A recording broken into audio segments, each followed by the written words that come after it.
Over the past 5 years, Minnesotans have experienced the two extremes of flooding and drought. This past September, much of Minnesota fell into the U.S. Drought Monitor extreme drought category. This has had an impact on all city residents who likely noticed only a trickle of water in Minnehaha Creek this summer. Edina TV explains the influence rain, runoff, and a dam upstream have on the water flowing through the city.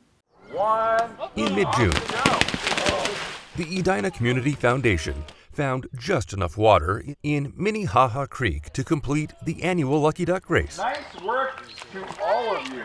By mid-September, the real ducks were lucky to find any flowing water at Arden Park.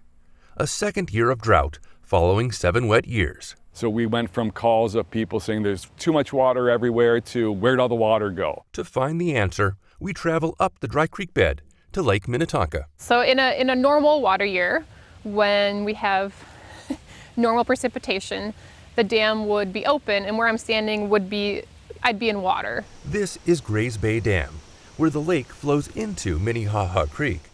Well, less so this year. Depending on what the lake level is, what the creek level is, and what you actually want the discharge to be, that dictates how many gates are open and how far open they are.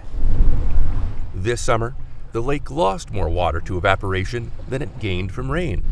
On the lake, boats navigate shallow channels. Even keeping the dam closed, since we've closed it, the lake has dropped another 10 inches.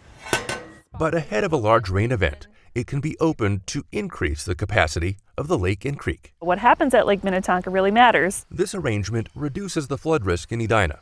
I think a lot of times people assume that Grays Bay Dam was put in to the benefit of people living along Lake Minnetonka, but in the city's perspective, we see it as a really important piece of flood risk reduction infrastructure. The Minnehaha Creek Watershed District and the city have gone further to prevent flooding by restoring 2,000 feet of the creek in Arden Park to its natural floodplain.